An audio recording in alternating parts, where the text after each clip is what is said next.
Can you hear me?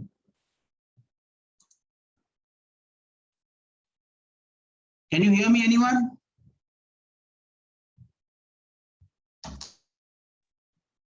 Am I audible? Okay.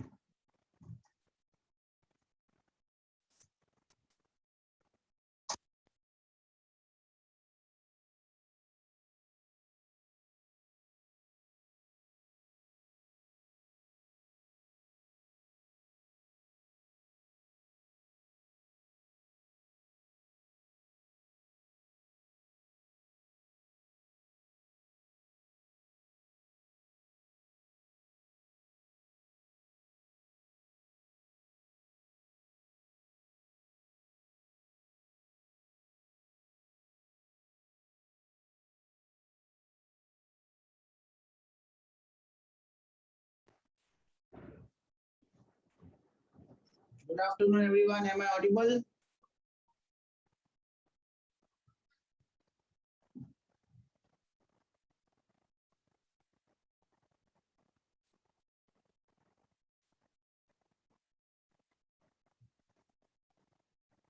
Am I audible? Are you there in the class or everyone has left?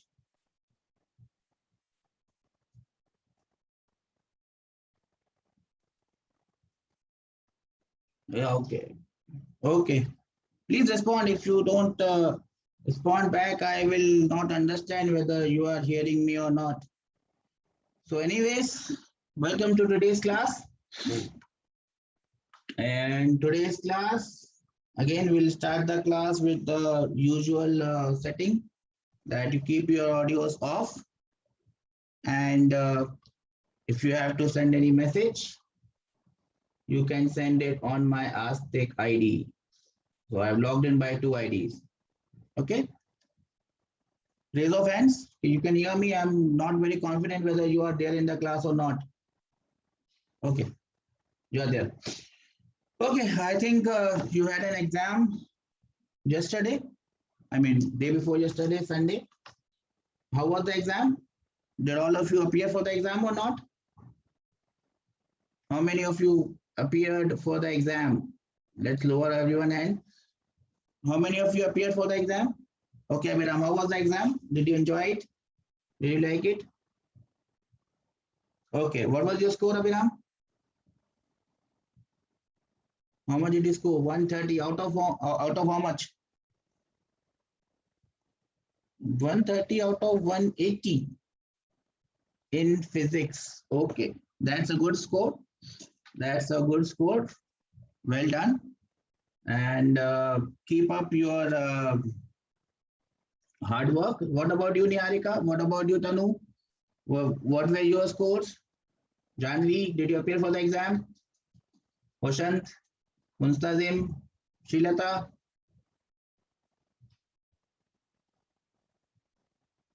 I think no one.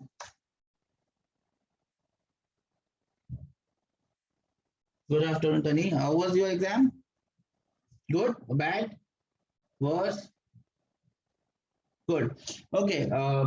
Give your exam seriously and try to attempt only those questions on which you are confident. 155, great, Tanu. That is splendid. Well done.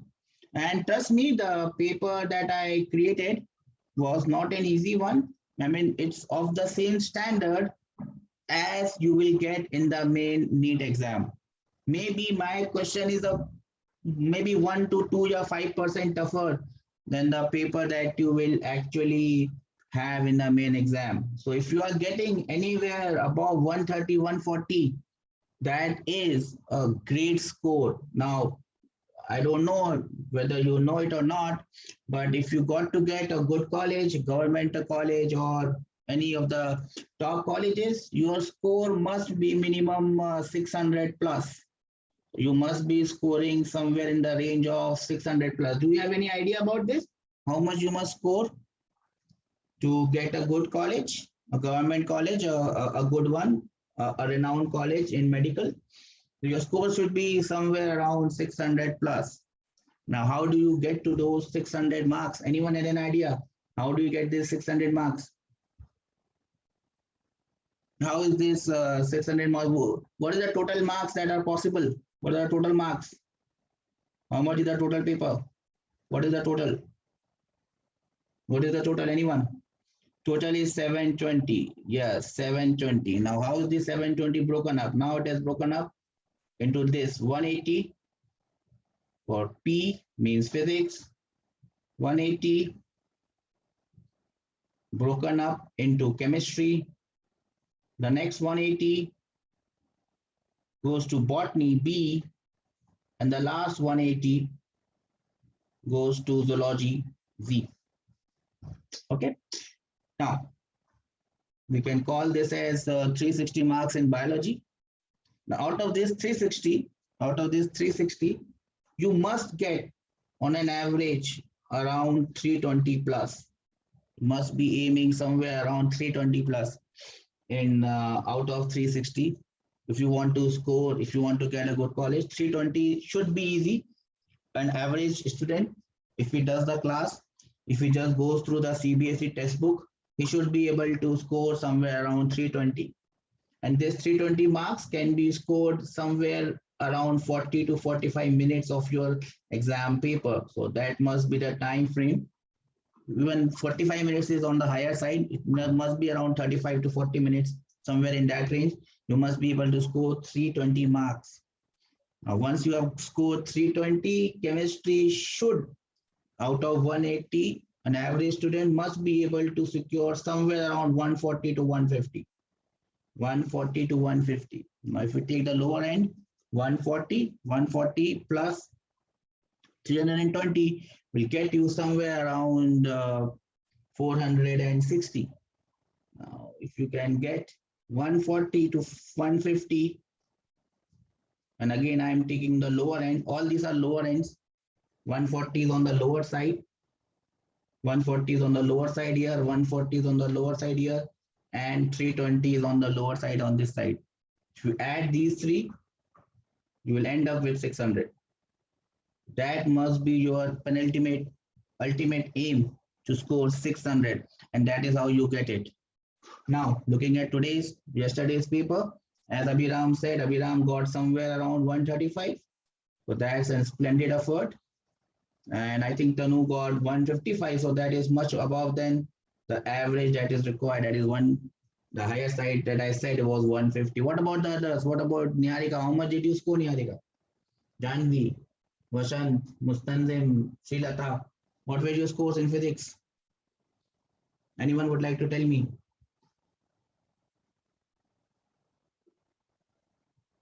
No one? Maybe is something wrong at your end that you're not able to reply? Anyway, so if you're getting in that range from 135 to 155 in that range, that means you are on the safer side, at least in physics. You can say that you're on the safer side, at least in physics. And trust me, the papers that I make are never easy. Maybe the first one that I made was pretty damn simple because there was nothing much I could have asked. But as time goes on, the papers are going to get tough. Tough in the sense that they will be of the same level, probably one step higher than what we are supposed to get in a NEET paper. We keep on discussing question of NEET. The question that we have done in the class are more tougher than what you expect in a NEET exam. So on that note, I would ask you to keep on giving your exams and always try to analyze the results that you have achieved, and then we can talk about them. If there is a problem, we can also discuss questions on that. Okay. Now let us come back to what we were discussing in the last class. The topic of discussion in the last class was motion in 2 dimensions. Yes or no? Do we remember this? We were discussing motion in 2 dimensions, and we were discussing a very peculiar type of example for motion in 2 dimensions. What was that known as? What motion we were discussing in the last class? Anyone?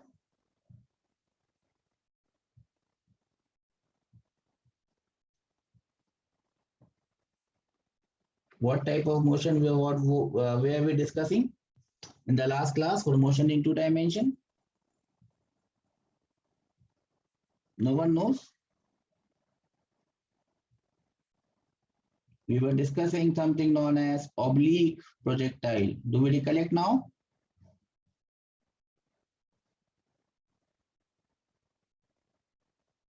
Do we recollect now that we were discussing oblique projectile?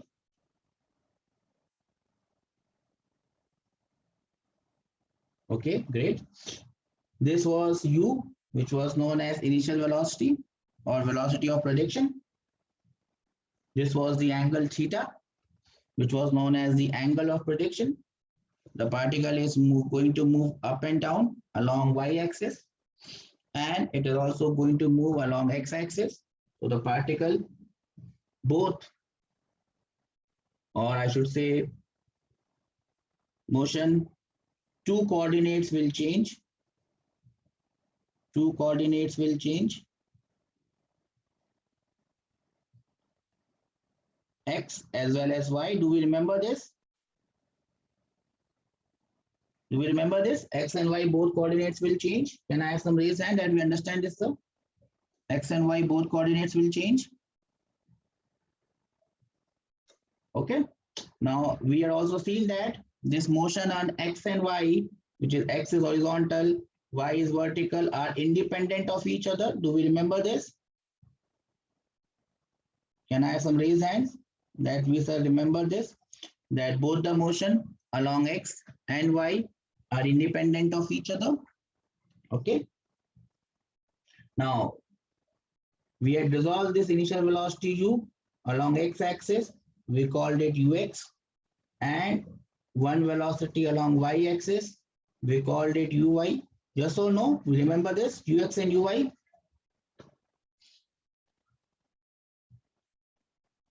What was the value of ux?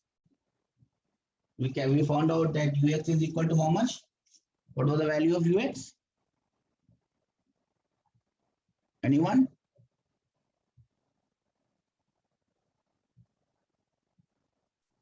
Yes, that's correct, beta. Ux was plus u cos theta. What does this plus sign indicate here? What does this plus sign indicate? Yes, very correct. This plus sign indicates that direction, which is along positive x-axis. Can I have some raised hand that we understand this?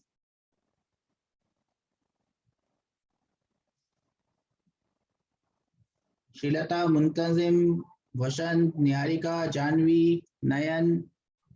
Do we understand this? Can I have some raised hands? Okay, great. Now this initial velocity along y-axis. How much is the initial velocity along y-axis? It is plus u sine theta. We have already discussed this. Plus sign indicating that it is upwards in the upward direction. So the motion is going to take place along x and y. Both these motions are independent. Then we talked about the projectile motion. This motion takes place. The only force acting is, what is the only force acting on this particle? What is the only force acting on this particle? Yes, beta, very clear.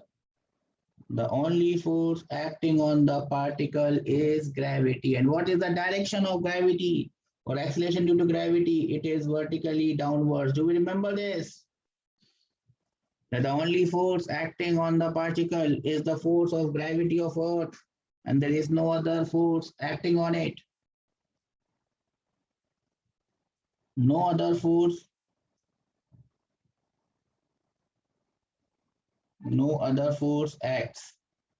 So apart from gravity, there is no other force. What about air resistance? I showed you a I sent you a video of this air resistance, video of a feather and a stone falling in a vacuum chamber. Did you all see that video?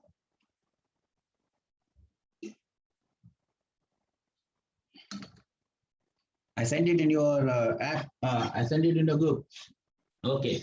And you saw that when there was no air resistance, when there was complete vacuum, both the stone and the feather, they fell at the same time.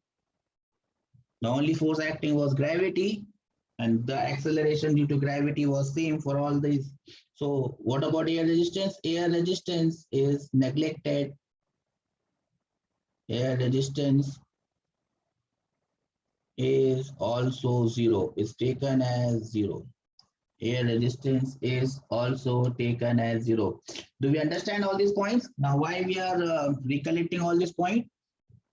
We are recollecting all these points for two reasons. One, it's sort of a recap of what we have done. And based on these assumptions only, we are going to get to the next step of solving questions in this particular chapter. Now, what was the sixth thing that we must remember? What is the acceleration along x-axis? How much is the acceleration along x-axis for this particle, oblique projectile, which is thrown like this at an angle? It could be a ball thrown at an angle, or a ball kicked, a football kicked at an angle. Ax is 0. Yes, Niharika, you are correct. Acceleration along x-axis is 0. There is no acceleration along x-axis. Now, if there is no acceleration along x-axis, then we had also seen that something will remain constant. What was that thing? What was that quantity, physical quantity, which was always going to remain constant? Can I have your answers? Because there is no acceleration, which quantity was going to remain constant? Anyone with an answer? Yes, beta, that is correct.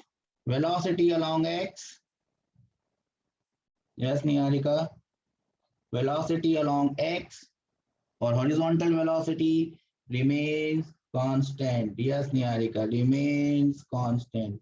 It never changes. Whatever happens, it only happens to velocity along y-axis.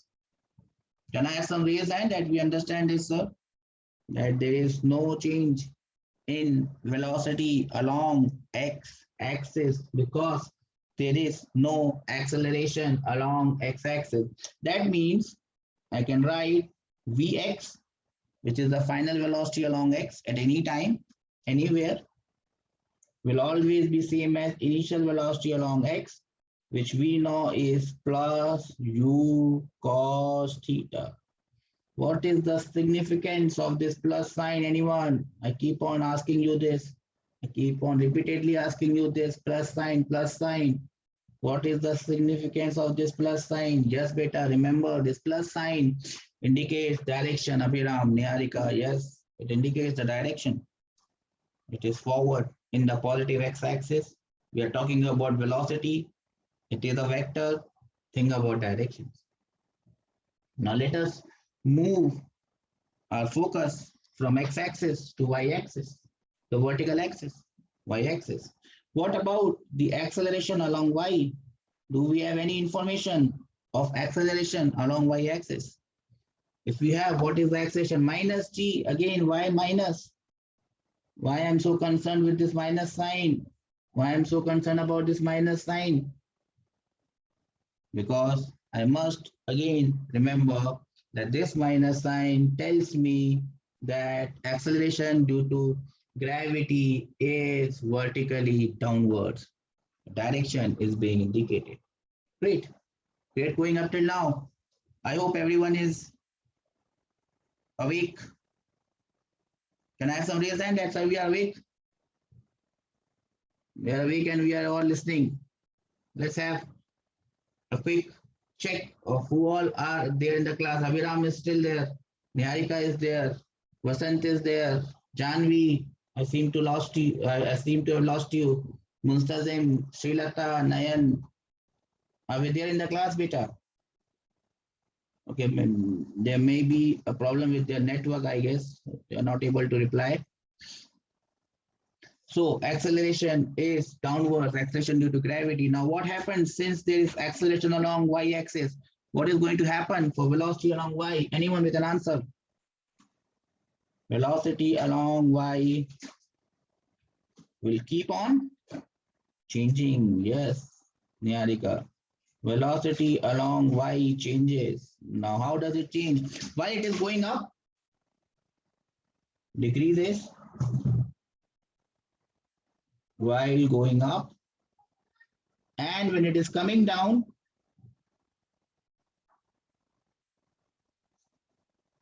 it is increasing. Am I clear about this point? While going up, velocity decreases, the stone or the ball will become slower and slower as it goes up.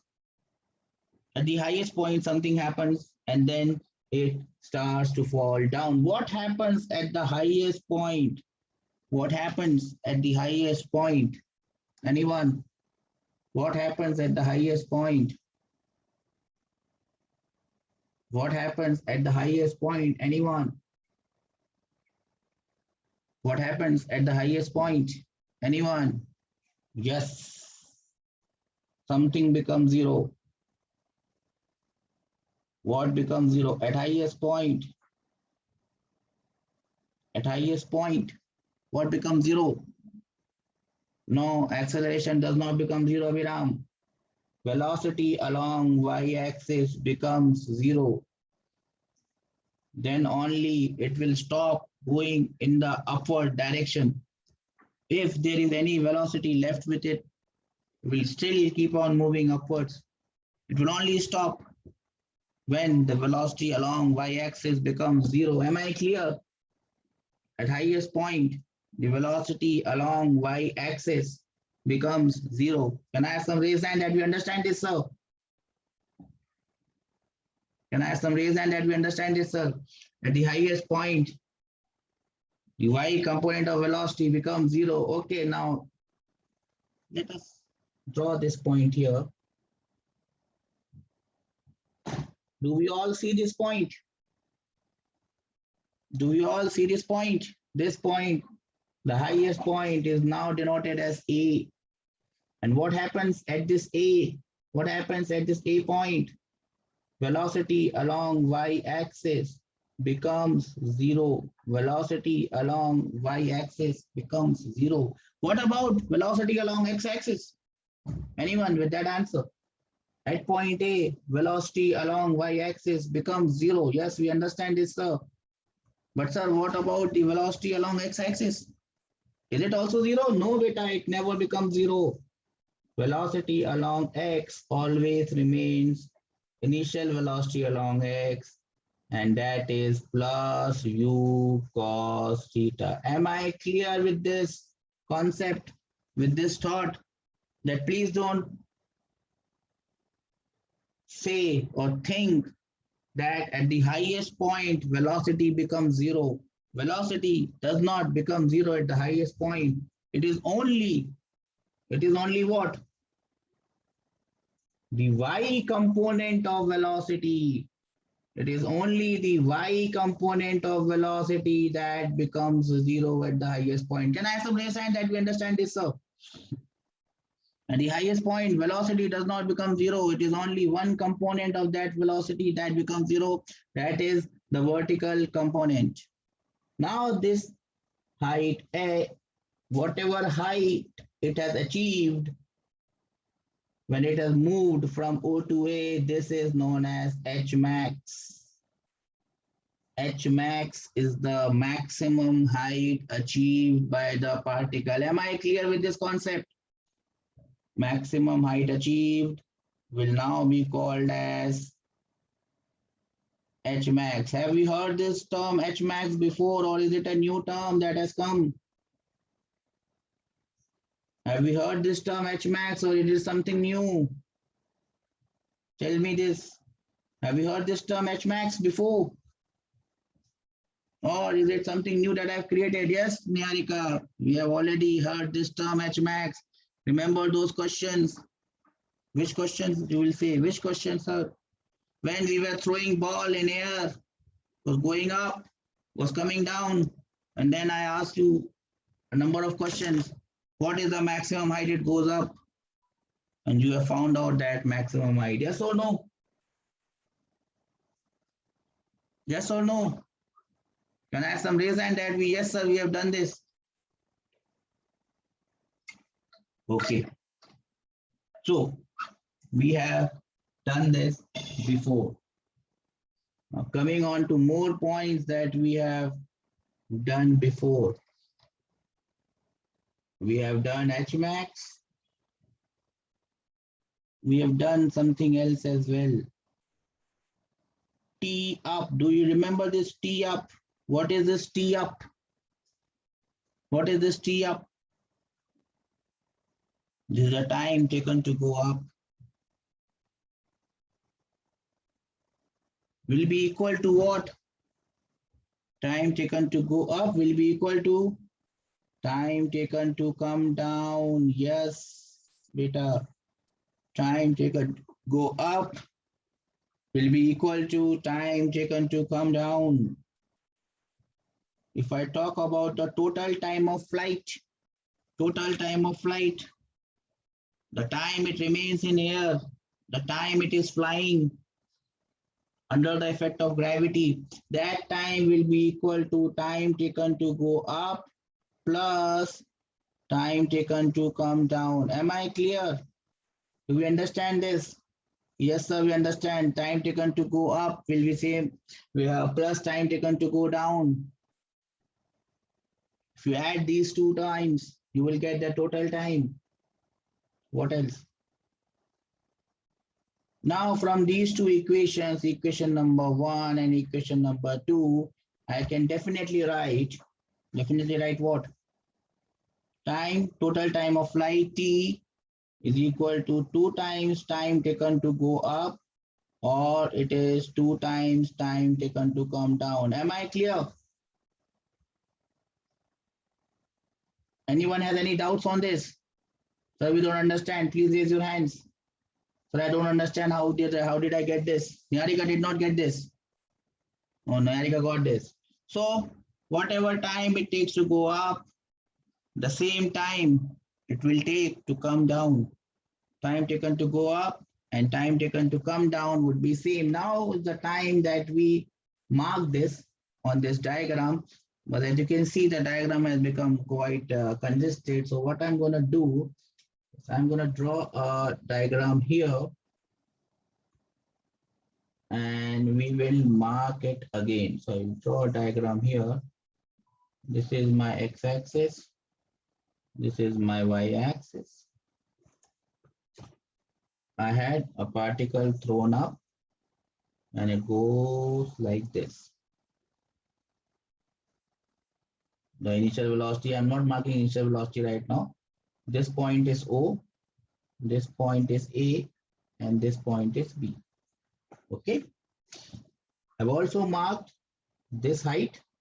And what do I call this height? Point A is the point where it reaches its maximum vertical height. So what do I call this height? We have already given it a name. What is the name of this height? Yes, beta, it is equal to H max.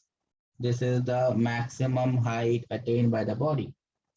Now, pay attention here.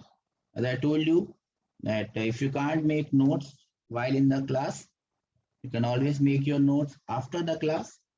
I'll be sending you the entire PDF. You can make the notes after the class. In the class, you can pay attention on the lecture. Now, from O to A, if I see from O to A, it will take some time to go from O to A. From O to A, it will take some time to go. What will we call that time? Time taken to go from O to A. Time taken to go from O to A. What should we call that time? Time taken to go from O to A. Yes, beta. This will be the time taken to go up. Am I clear? The green one, the time it takes, the ball takes to go from O to A is basically the time taken to go up. Do we understand this? Do we agree on this? Or do we have any doubts on this? Please raise your hands. Okay, everyone understands this. Now, if O to A is the time taken to go up, what will be the time taken to come down? Can we mark it? How will the time taken to come down look like? So when it goes from here to here,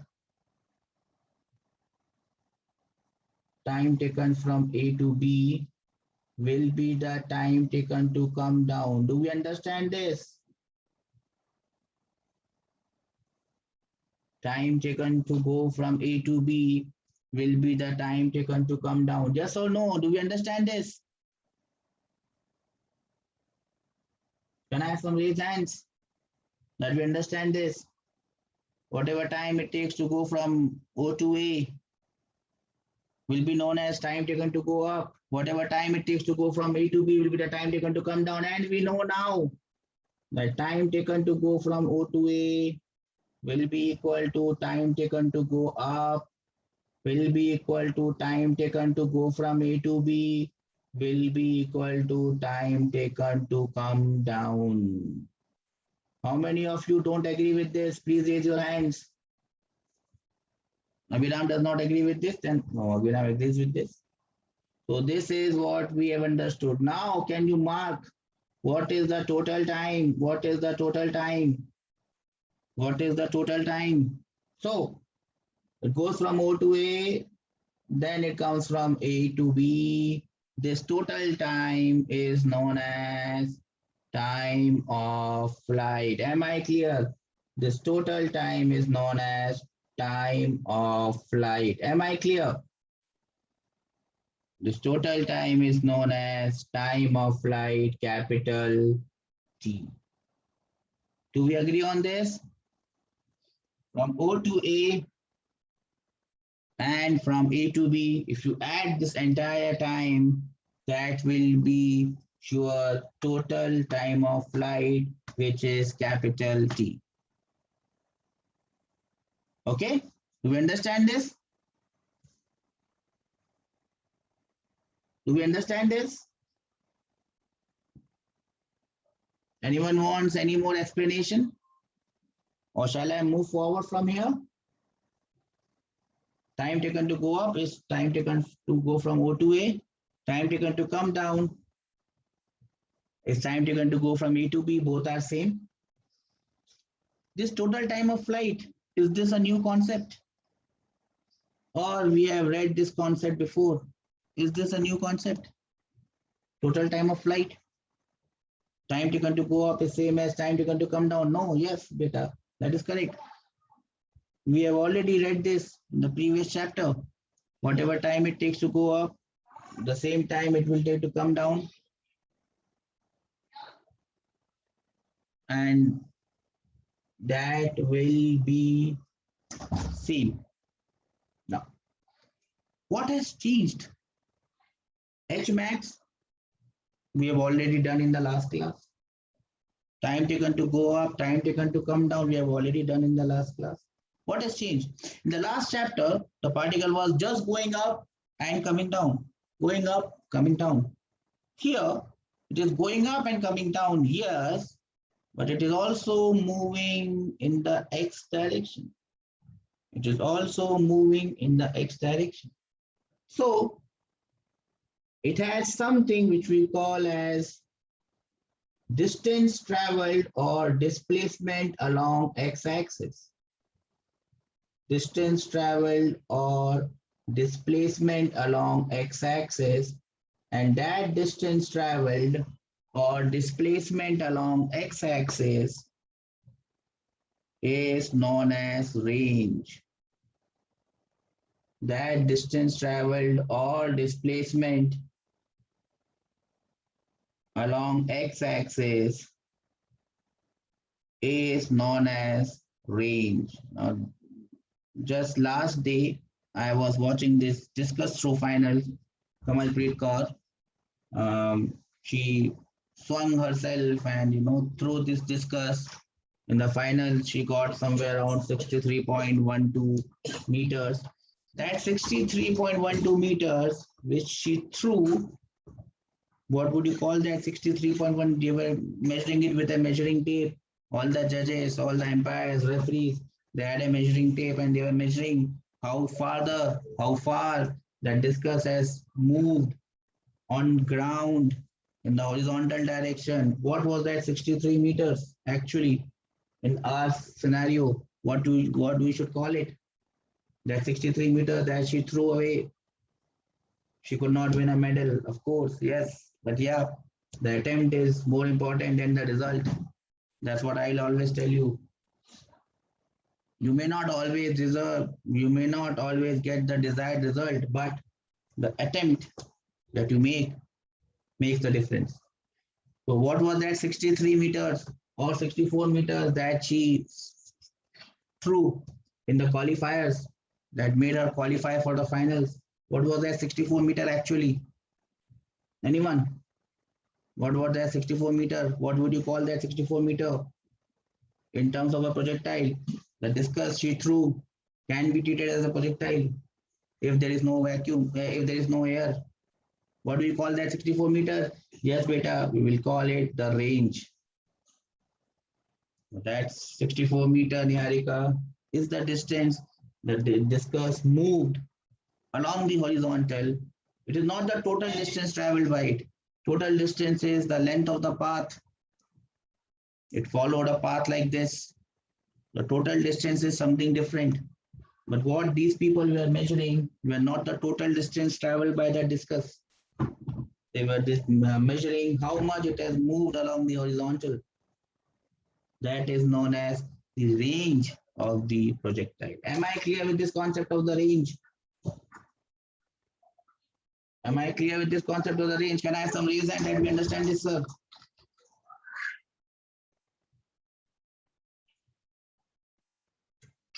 Range is a displacement along x-axis or how much distance it has moved along x-axis. So these are the three new terms, if you call them new, that we have encountered.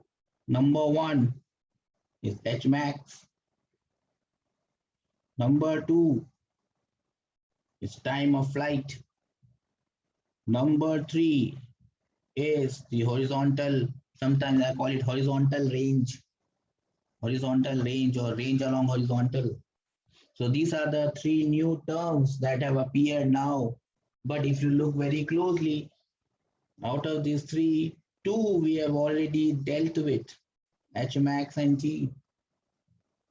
The only thing that is left is finding out the range of this projectile. Am I clear up till now? Or is there any doubt that has crept into your minds? Please let me know. What we have done is, what we have discussed is, what all things we already knew about projectile, oblique projectile. It is a projectile which is thrown at an angle. The motion is along two axes. Coordinates will change along two axes. X and Y, if they are both independent, the only force is gravity, no other force.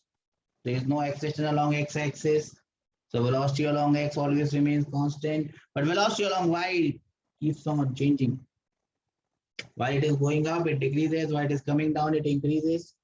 It reaches a maximum height that is known as Hmax.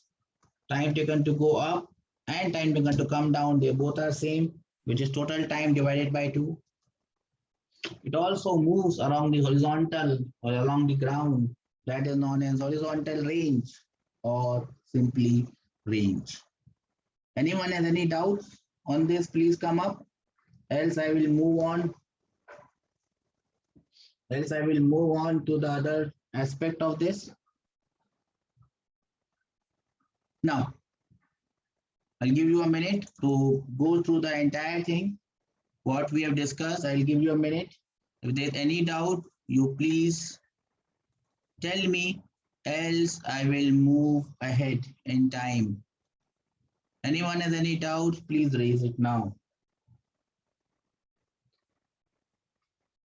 Anything that you have not understood, please raise it now.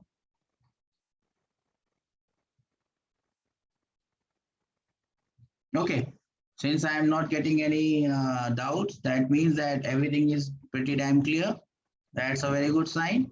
Now, the next thing is in the course line is to find out the values of these three quantities. What are the three quantities that I am talking about? The first one being the maximum height, the second one being time of flight, and the third one being maximum range. So we should now try to derive, we should now try to derive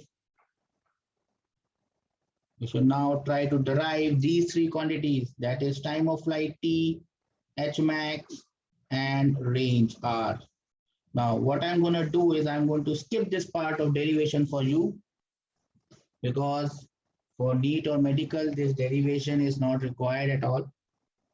We do not need to spend time on deriving this. The derivation is already there in your notes, which I'm going to show you right now. Do you have the notes on the app for motion in 2 dimension? Do you already have it on your app or not? Please let me know. Do we have it on your app?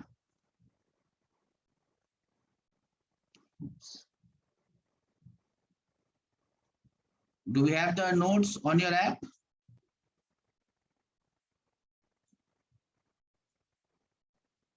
Yes or no? Do we have the notes on your app? No one knows it? Have you gone through your app and seen the notes on your app? Okay, yes. So these notes are, I think, on your app. If they are not available, do let me know. We'll ask the office people to put it in your app. Now, these three things, time of flight, maximum height, and range, can be derived. And this derivation is only meant for your school exams, which in present scenario are also redundant. So how to get the time of flight? We will use the facts that are already known. Time taken to return, time taken to go up is equal to time taken to come down. At the maximum height, the velocity ka vertical component is 0. So that is how you can derive the time of flight. You derive it in many ways. This is one of the ways in which you can derive. We are not going to discuss how it is derived. We are going to concentrate more on the questions that are going to come in your exam, and that is our concern. Our concern is not to spend time in things that are irrelevant. Similar to this, you'll have the formula for horizontal range. Horizontal range is nothing but the horizontal velocity multiplied by the total time of flight. Again, we will not get into the derivation part. It does not make sense. On similar lines, we'll have the formula for the maximum height achieved by the projectile.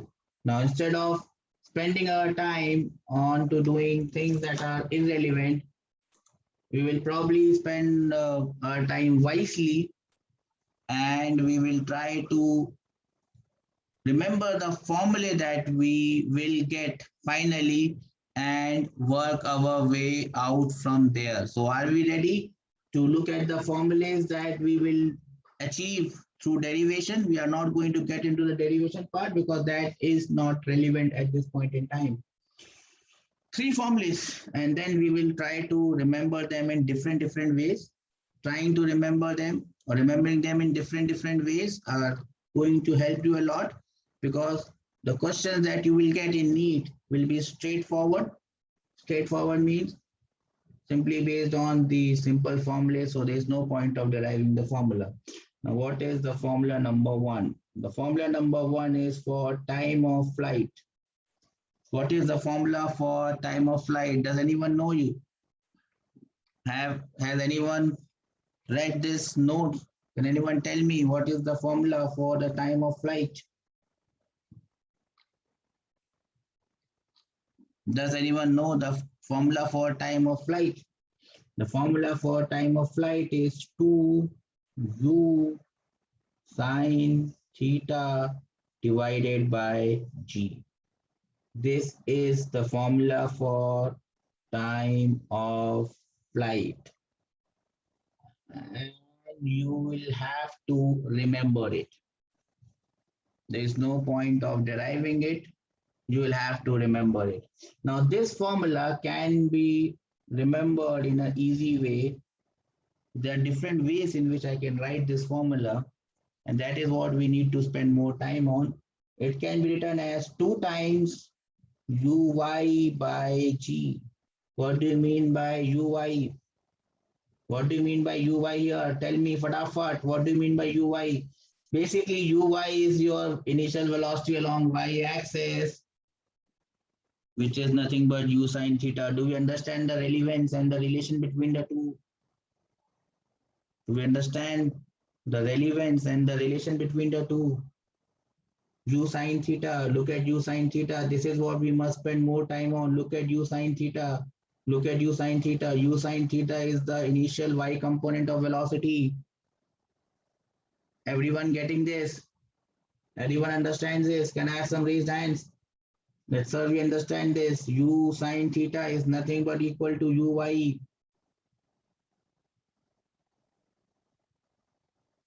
This is what you must remember. Now, based on this, a question has come in your NEET, and then I'll ask you, and then just based on this simple formula, give me the answer. This question came, I think, in the year 2019 or something, maybe 18. I hardly remember years. If I change the angle of projection, if I change the angle of projection, keeping the magnitude of velocity same, if I change the angle of projection, keeping the magnitude of velocity same, does the time of flight change? If I change the angle, but keeping the magnitude of velocity same, speed same, so I'm throwing something at 10 meters per second, I throw it at 30 degree, I throw it at 60 degree. Will the time of flight remain same or will the time of flight change? That is the question in your NEET exam. What is the answer?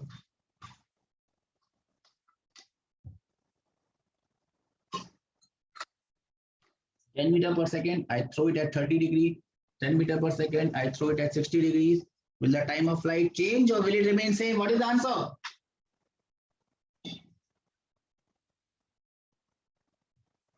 Yes, it will change. Why it will change? U remaining same, 10 meters per second, but angle has changed.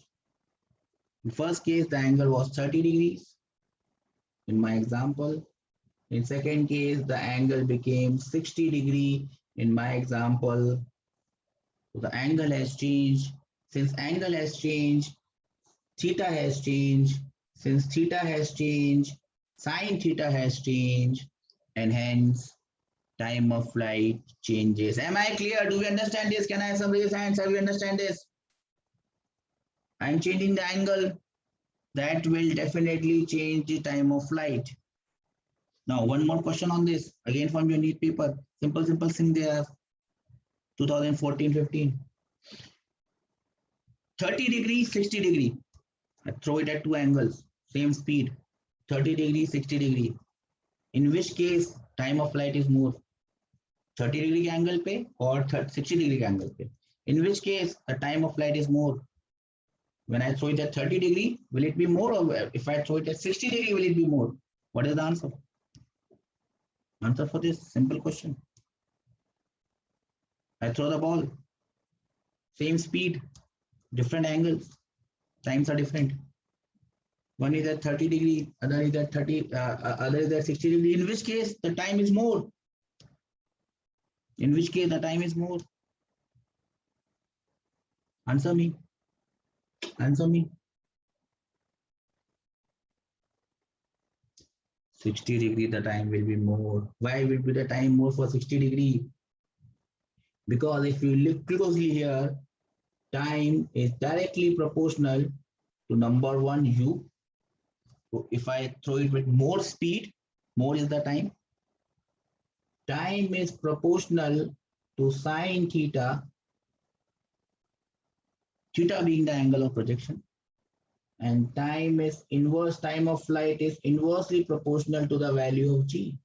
Do we understand these three things from the formula? Time is 2u sine theta by g. So it is directly proportional to u. I throw it at 20, I throw it with 10 meter per second and I throw it with 30 meter per second, in which case the time will be more. Tell me the answer. Angle is same. 30 degree angle. Once I throw it with 10 meter per second, the other time I throw it with 20 meter per second, in which case the time of flight will be more. Please tell me the answer. Yes, beta. In case of more speed, the time of flight will be more because time of flight is directly proportional to u. Can I have some raised hands? You understand this? Now, again, looking at the diagram, looking at the formula, I see that time of flight is directly proportional to sine theta. Now, if we look at the value of sine theta, let us recollect sine of 0 degree is 0. Sine of 30 degree is half.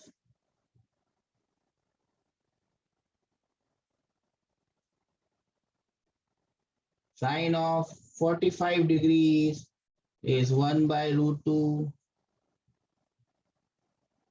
Sine of 60 degrees is root 3 by 2. And sine of 90 degrees is 1. So as you can see, when angle increases, see from 0 to 30, from 30 to 45, when angle increases, the value of sine theta also increases. Do we see this? The value of sine theta is also increasing. And hence, if I throw it at an angle of 30 degree or throw it at an angle of 60 degrees, in which case time of flight is going to be more. In which case time of flight is going to be more. Tell me your answer. Tell me your answer. Yes. Sine of 60 is more than sine of 30, and hence time of flight will be more for 60 degree angle rather than 30 degree angle. Can I have some raise hand that we understand this?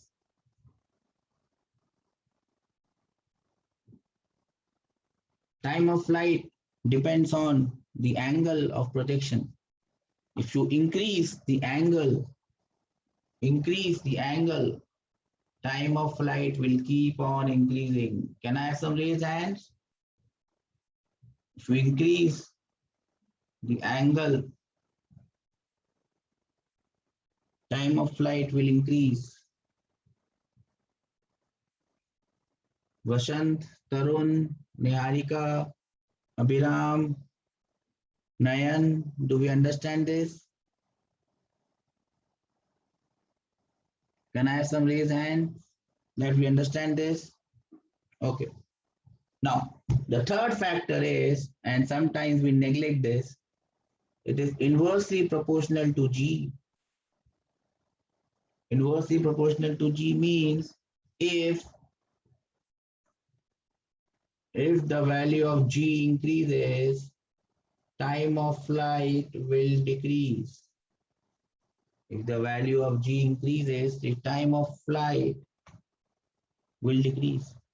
Now, again, a question. This is from JEE Mains. I have a projectile, I have a ball, and I throw it with the same speed. at the same angle on Earth and on Moon. Speed could be anything, angle could be anything, they are same. Same speed, same angle, Earth, same speed, same angle, Moon. What about the time of flight? Will it be same on Earth and Moon? Same angle, same speed, or will it be different? If different, why? And how much will be the difference? Where will it be more? Where will it be less? Time starts now.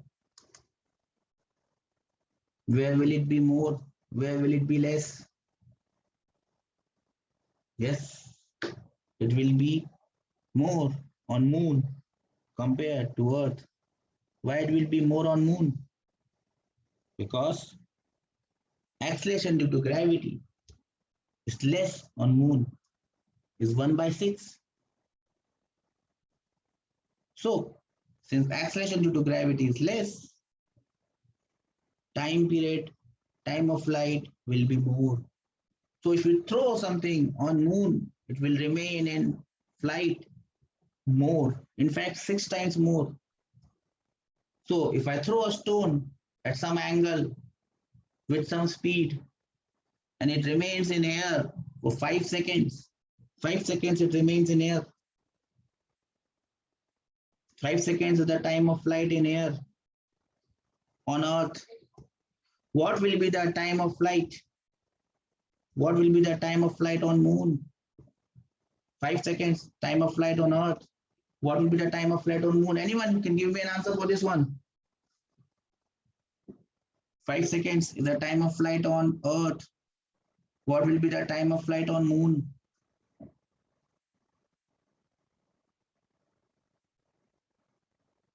Yes, it will be 30 seconds, 6 times. Because acceleration due to gravity is 1/6. So if it is 5 seconds here, it would be 30 seconds on Moon. Do we understand this? Can I have some raised hands? Do we understand this? Can I have some raised hands? Now, again, I will end this class with one more question on the same pattern. If I change the horizontal velocity, but keep the vertical velocity same. If I change the horizontal velocity, but keep the vertical velocity same, will the time of flight change? Yes, Abhiram, do you have any doubt?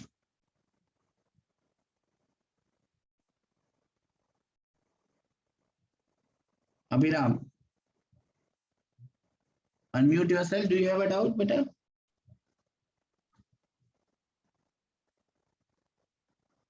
No. Okay. What is my next question? I throw a projectile. It has some range. It has some time of flight. I throw another projectile. But I change the horizontal velocity, but I keep vertical velocity same.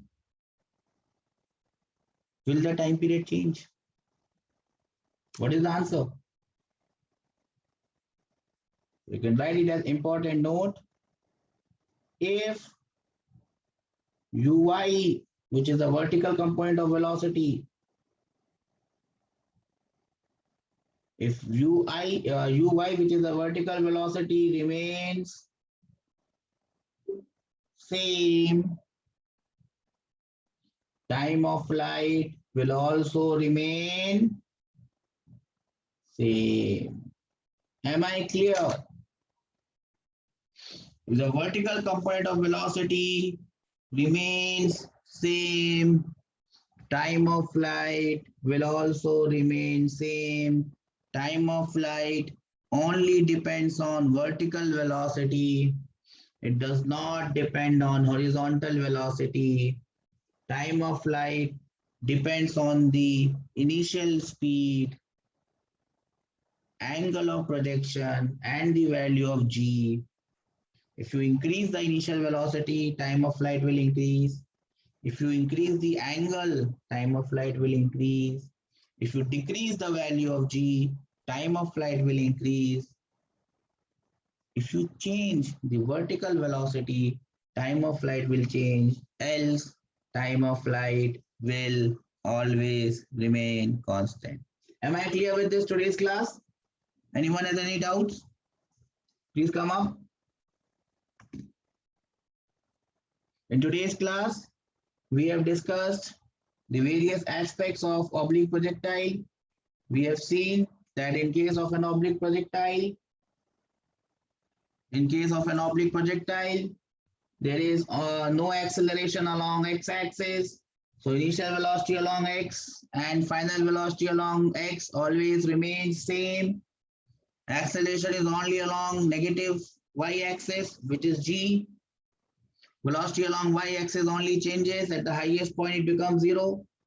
Velocity along x-axis always remains same. The maximum height it goes up is h max. Time taken to go up is time taken to come down, which is total time divided by 2. We have also seen the formula for total time of flight, 2u sine theta by g. It depends on u, it depends on theta, it depends on g, it depends on the vertical component, it does not depend on the horizontal component. With this, we will end today's class. If you have any doubts, you can ask me.